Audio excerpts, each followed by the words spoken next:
এগুলা নিয়ে বেশি বাড়াবাড়ি হয়ে যাচ্ছে, যে একটা লাশ বানাচ্ছেন, বানায় কবরে নিয়ে যাচ্ছেন। বিষয়টা কিছু কিছু এইগুলা বিষয় কিয়ামতের আলামত। কিছু বস্তির পোলাপান এগুলা তৈরি করতেছেন। ও আচ্ছা, অমর বস্তির পোলা, তুই কার পোলা? আঙ্কির পোলা। তো গাইস, আজকের এই ভিডিওতে মাগির পুত্র আমি বহুত গালি দিব। তোমরা আবার এই ভিডিও দেখার পর আমার ক্যারেক্টার নিয়ে চিন্তা ভাবনা করো না। ওই খানকির পুত্র আজকে বুঝাই দিব ওমরন ফায়ারের আর্মি গুলা এবং ওমরন ফায়ারকে গালি দেওয়া। ওমরন ফায়ারের আর্মি গুলা কই আজকের ভিডিওতে যতগুলা ভিউজ পাবো ততগুলা যেন লাইক কমেন্ট শেয়ার সাবস্ক্রাইব পাই। আর যদি আজকের ভিডিওতে ভিউজ পরিমাণে লাইক কমেন্ট শেয়ার না পাই, তোমাদের টুনটুনি ছোট হয়ে যাবে, দোয়া করে দিলাম। আসসালামু আলাইকুম ভাই ব্রাদার, কেমন আছো তোমরা? আশা করি তোমরা সকলে অনেক অনেক ভালো আছো। তো গাইস, তোমরা তো ভিডিওর টাইটেল এবং থাম্বনেল দেখে অলরেডি বুঝে গেছো আজকের ভিডিওটা কি নিয়ে হতে চলেছে। তো আর বেশি করবো না দেরি, ছোট্ট একটা ইন্ট্রো দিয়ে আজকের ভিডিওটা শুরু করি। আমার ইন্ট্রোটা একটা ভালো না, তোমরা যদি কেউ ইন্ট্রো বানাইতে পারো তাহলে আমার একটু মেসেজ দিও।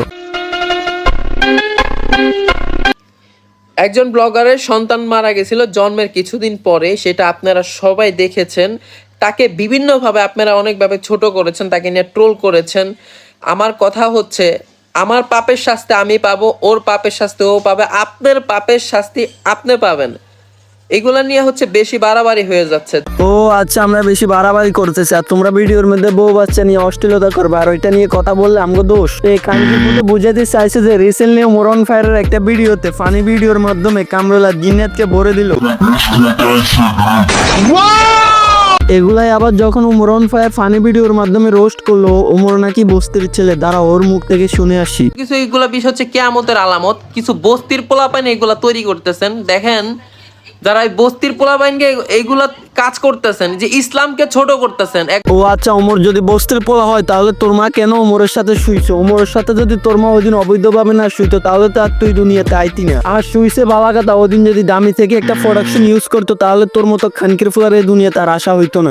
একটা লাশ বারবার তৈরি করে কবরে নিয়ে যাচ্ছে। এইগুলা কি কোনোভাবে ইসলামিক ভাবে জায়েজ কিনা একটু আপনাদের কাছে প্রশ্ন তুলে যাচ্ছে। ও আচ্ছা, খানকির ফুলা তুই কি কইছো ইসলামিক ভাবে এগুলা জায়েজ না? আচ্ছা, আমরা মানলাম যে একটা লাশ বারবার তৈরি করে কবরে গেছে না, ওটা ইসলামিক ভাবে জায়েজ নাই, কিন্তু ইসলামিক ভাবে কেটে জায়েজ আছে তুই তোর বউ সওয়া দেখাবি ভিডিওর মধ্যে আইসা। আচ্ছা, আমরা মানলাম যে একটা বাচ্চাকে বারবার তৈরি করে ভিডিওর মাধ্যমে দেখানো জায়েজ নাই। ইসলামের কোন জায়গায় লেখা আছে বউরে দিয়া বিজনেস করে খাওয়ার জন্য? আমারও একটু বলে যাইস। তোর মতো যতগুলো বউ ব্যবসায়ী আছে তোদের সবাইকে বলতেছি, শুন, টিকটকে কোনো এত বেশি ইনকাম করা যায় না। তোরা সবগুলা কাপল ব্লগার মিলে একটা কাজ কর, একটা ওয়েবসাইট খুল, ওয়েবসাইটে তোদের বউ সওয়া দেখাবি, কিংবা প্রতিদিন একটা একটা করে লিঙ্ক ভাইরাল করবি ওইখানে।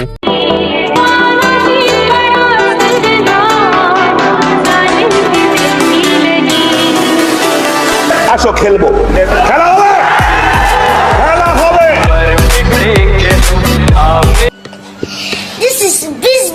ভিডিও বানাই আমরা, জামাই বউ ভিডিও বানাই আমরা, যদি পাপ করি, পাপ করলে আল্লাহ আমাদেরকে শাস্তি দেবে। তুই বেটা বস্তির পোলাকে গাইজ, এই খানকির ফুল আবার ওমরকে গালি দিছে। এই ভিডিওতে লাইক টার্গেট রাখতেছি 1000, কমেন্ট টার্গেট রাখতেছি মাত্র 100। যদি তোমরা এগুলো কমপ্লিট করে দিতে পারো তাহলে পরবর্তী ভিডিওতে ওর মা, বোন, বাপ, ভাই সবাইকে নিয়ে আসবে পরবর্তী ভিডিওতে। আর হ্যাঁ, তুই আরেকটা কথা কি বলছো যে তোদের পাপের শাস্তি তোরা পাবি, তো তোদের পাপের শাস্তি কি আমরা নিমো? তোদের ভিডিও দেখে তো ফোলাফান পাপ করতেছে, ফোলাফান বাথরুমে গিয়ে হ্যান্ডেল মারতেছে, এগুলোর পাপের শাস্তি কে এড়ে নিবে? খানকি ফুলা জবাব দিয়ে যাইস। গাইজ, তোমাদের মনে এখন অনেকের প্রশ্ন আসতে পারে যে তোমরা ভাই ওদের ভিডিও কেন দেখো? এগুলাতে ইউটিউবে কোনো খানা নাই, তাহলে ইউটিউবের কথা বাদ দিলাম। যেমন তোমরা ফেসবুকের কথা চিন্তা করো, ফেসবুকে তুমি যদি একটার পর আরেকটা চেঞ্জ করো ওদের ভিডিও কিন্তু আমনে আমনে চলে আসে। ধরো আমরা ফেসবুকের কথা বাদ দিলাম, যেমন তোমরা টিকটক দেখতেছো, টিকটক দেখার পর একটার পর আরেকটা ভিডিও কি আসবে তুমি কি কইতে পারবা? ধরো হঠাৎ করে বউ ব্যবসায়ীদের ভিডিও চলে এসেছে তোমার সামনে, তখন তুমি কি করবা? ম্যাক্সিমাম 1-2 সেকেন্ড তো সময় লাগবে ওইটা পাল্টানোর জন্য। তো সবকিছু ঘুরে ফিরে লজিকটা কি দাঁড়ালো? ওদের ভিডিও দেখতে হবে, 1-2 সেকেন্ড হলেও দেখতে হবে, বাধ্যতামূলক। এগুলা এক ধরনের কিয়ামতের আলামত। হযরত মুহাম্মদ সাল্লাল্লাহু আলাইহি ওয়াসাল্লাম বলেছিল যে কিয়ামতের আগে মানুষ মৃত্যুকে নিয়ে মজা করবে। আচ্ছা, বুঝলাম হযরত মুহাম্মদ সাল্লাল্লাহু আলাইহি ওয়াসাল্লাম বলেছে কিয়ামতের আগে মানুষ মৃত্যু নিয়ে মজা করবে। আচ্ছা, তুই কি এটা শুনস নাই? হযরত মুহাম্মদ সাল্লাল্লাহু আলাইহি ওয়াসাল্লাম বলেছে যে কিয়ামতের আগে মেয়েরা বেপর্দায় হাঁটবে। শোন, মানুষকে জ্ঞান দিবার আগে তুই তোর বউকে আগে পর্দা করানো শিখা। আর হ্যাঁ, শুধু পর্দা করলে হবে না, পর্দার পাশাপাশি বউ ব্যবসা করাটাও স্যার। আমাকেও এখন অনেকে বকা দিব, দেন বস্তির পোলার পক্ষে দিলে কিছু করার নাই। শোন, এটা বস্তির পোলা হবে না গাইজ, আমি বুঝি না এই খানকির পোলাগুলা কেমনে নিজের বাপের পরিচয় দেয় না। গাইজ, পরিচয় দিবে কিভাবে? এটা তোর মায়ের বৈধ সন্তান না, এটা তোর মায়ের অবৈধ সন্তান। ওই খানকির পোলা তুই তোর মারা যায় জিজ্ঞেস যে তোর মা লেকে চিপা চাপা এখানে ওইখানে গিয়ে যে তোরও আছে, এটা কি তোর মা তোরে বলে নাই?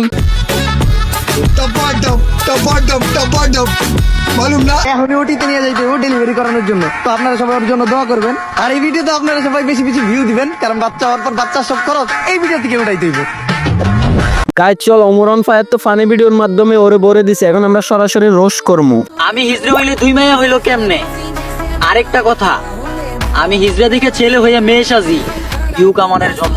তুই হিজড়া কিনে ওইটা তো আমরা সরাসরি দেখি না, ওইটা তো তোর বউ বলতে পারবে আসলে কি তুই হিজড়া নাকি তোর আসলেই আছে। আর হ্যাঁ, তুই আরেকটা কথা কি বলছো যে তোর দুইটা বাচ্চা একসাথে হয়েছে, দুইটা বাচ্চা কি তোর আসলে নাকি তোর বউ অন্য কারোর সাথে আবার কইরে আইছে? হইয়া মেয়ে সাজি ইউ কামানের জন্য।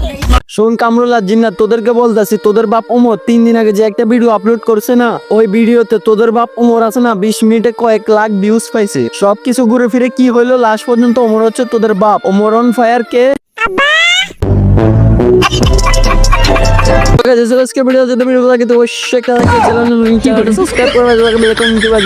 আসলে তোমাদেরকে পুরো ভিডিওতে আসাইতে পারছি না পাচ্ছি, এজন্য লাস্টে একটু আসাইলাম আর কি। সো গাইস, ছিল আজকের ভিডিও। যদি ভিডিও ভালো লাগে থাকে অবশ্যই একটা লাইক করে দিও, আর চ্যানেলে নতুন হয়ে থাকলে চ্যানেলটা সাবস্ক্রাইব করে পাশে থাকা বেল আইকনটি বাজিয়ে দিও। তো দেখা হবে নেক্সট কোনো ভিডিওতে, সে পর্যন্ত ভালো থাকো, সুস্থ থাকো, আল্লাহ হাফেজ।